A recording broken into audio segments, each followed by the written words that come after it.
Ang pagkakaroon ng pera sa YouTube ay nagsasangkot ng ilang hakbang at diskarte. Narito ang isang pangkalahatang ideya.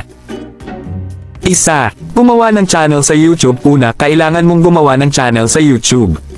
Pumili ng angkop na lugar o paksa na gusto mo at pinaniniwalaan mong makakaakit sa iyong target na madla. 2. Gumawa ng dekalidad na nilalaman. Tumutok sa paggawa ng mga dekalidad na video na nakakangganyo, nagbibigay kaalaman, nakakaaliw, o nakakatulong sa iyong mga manunood.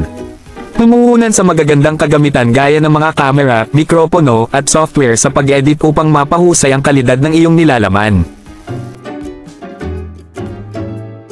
3. Buuin ang iyong audience. Patuloy na mag-upload ng bagong content sa iyong channel upang panatilihing nakatuon ang iyong audience at bumalik para sa higit pa. I-promote ang iyong mga video sa mga platform ng social media at makipagtulungan sa iba pang mga YouTuber sa iyong angkop na lugar upang maabot ang mas malawak na madla. 4. E-enable ang monetization. Kapag natugunan na ng iyong channel ang mga kinakailangan sa pagiging kwalipikado, maaari kang mag-apply para sa YouTube Partner Program, YPP. Upang maging kwalipikado, ang iyong channel ay kailangang magkaroon ng hindi bababa sa 1,000 subscriber at 4,000 oras ng panonood sa nakalipas na 12 buwan, bukod sa iba pang pamantayan.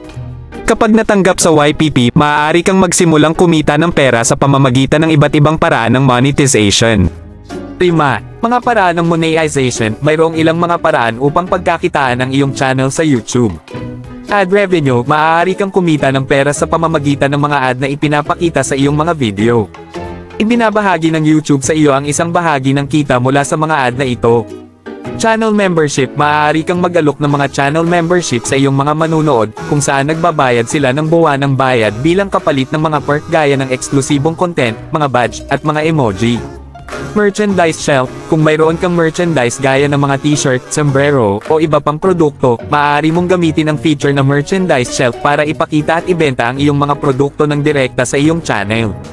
Super chat at super stickers. Sa mga live stream, maaaring bumili ang mga manunood ng super chat at super stickers para i-highlight ang kanilang mga mensahe at suportahan ang iyong channel. Mga sponsorship at brand deal. Habang lumalaki ang iyong channel, maaari kang makaakit ng mga sponsorship at deal sa brand mula sa mga kumpanyang gustong mabot ang iyong audience. Ang pakikipag-collaborate sa mga brand ay maaaring maging isang kumikitang paraan para pagkakitaan ang iyong channel.